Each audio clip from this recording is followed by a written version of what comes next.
Alors le web, il y a 10 ans, c'était quelque chose qui était assez abstrait. Je pense que c'est devenu quelque chose d'incontournable à même titre que le fax. C'est-à-dire que quand on s'est trouvé confronté au problème de ne pas avoir d'adresse mail, de ne pas pouvoir recevoir d'email auprès de certains partenaires, donc le pas a dû être franchi à ce moment-là, et très très vite l'intérêt et le pratique du web s'est fait sentir, et on a pu développer à partir de ça. Donc il y a 10 ans, oui, ça a été la mise en place du web. Donc de manière au sein de l'entreprise très sommaire, puisqu'il n'y avait qu'un seul poste qui avait Internet, et ensuite on diffusait les informations par disquette, par zip. Donc, mais voilà, ça a été le déclencheur il y a une dizaine d'années. Oui.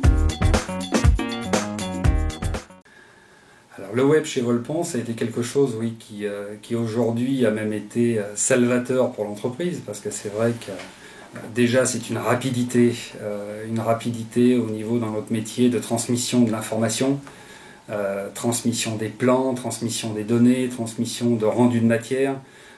On peut, sur un problème technique, faire une photo en atelier ou sur un chantier et montrer de quoi on parle en même temps, ce qui fait que voilà, il y a cette facilité à échanger de l'information et ensuite à aller chercher de l'information. On est dans un métier où on a une partie ingénierie commerciale, recherche qui est importante, parce qu'on ne réalise jamais la même chose. On a en permanence de nouveaux matériaux, de nouvelles techniques. Donc si un architecte a vu sur un salon ou quelque part dans le monde un produit qui s'appelle, peu importe, donc on tape le nom et on va avoir des renseignements sur ce produit-là et on va pouvoir l'intégrer à notre étude et à notre fabrication. Quand on voit déjà l'évolution qu'on a eue dans 10 ans, si l'évolution est aussi importante sur les 10 prochaines années, je me demande jusqu'où on va. On est obligé quelquefois sur des dossiers importants de transmettre encore soit par CD, soit par clé, ou de passer peut-être par des plateformes qui permettent d'aller charger des dossiers importants et de les récupérer. Donc c'est vrai que si aujourd'hui les débits permettaient de pouvoir avoir une libre circulation de ce côté-là beaucoup plus importante, oui, ça serait d'augmenter les débits, sachant qu'on a encore quelques zones dans lesquelles où Internet a du mal à passer. Et ça, c'est vrai que pour pratiquer le travail à distance, il y a encore quelques lieux dans lesquels j'ai du mal à travailler à distance à cause de ça. Donc ça, ce serait dans les vraies évolutions à avoir sur le développement des réseaux. Je dirais que l'entreprise, il y a même 4 ans, on va dire que les personnes qui ont travaillé avec nous et qui nous ont conseillé ont eu comme image en disant l'entreprise Volpon est une entreprise dans laquelle on marche beaucoup, puisque nous n'avions pas de réseau. Donc tous les postes n'étaient pas en réseau, donc chacun, la production, l'administratif, le commercial, avait son ordinateur séparé, des bases de données séparées, et nous avions aussi des placards remplis de beaucoup de documents. Et comme il n'y avait toujours qu'un seul poste qui était relié à Internet, donc c'était une transmission par différents moyens. L'évolution a été vraiment de mettre en réseau l'entreprise, donc de devoir ranger tout ce que l'on avait dans nos armoires, je dis armoires au sens large parce que j'intègre les ordinateurs de chacun, mettre tout ça à plat, ce qui fait que ça nous a fait travailler de manière très collaborative sur la manière d'organiser ça. Il a fallu classer presque 70 ans d'entreprise. Et pour arriver aujourd'hui à un outil de travail qui est vraiment très structuré, quasiment entièrement numérisé, parce qu'aujourd'hui on n'a quasiment plus de support papier.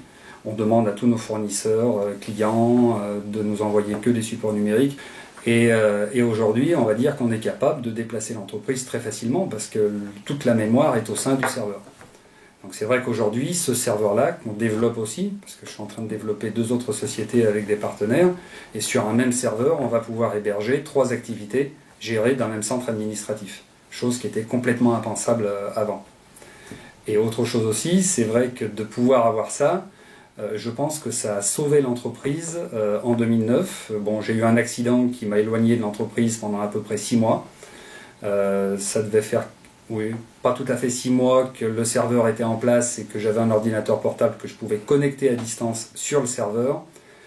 Je pense que sans ce travail direct sur le serveur, comme si j'étais au bureau, l'entreprise n'existerait plus aujourd'hui. Alors bien sûr, sans les collaborateurs et l'importance des collaborateurs que j'ai dans l'entreprise et qui ont mené et qui ont tenu à bout de bras l'entreprise pendant cette période-là, mais j'étais à distance, à leur côté, on a travaillé ensemble alors que j'étais en dehors de l'entreprise.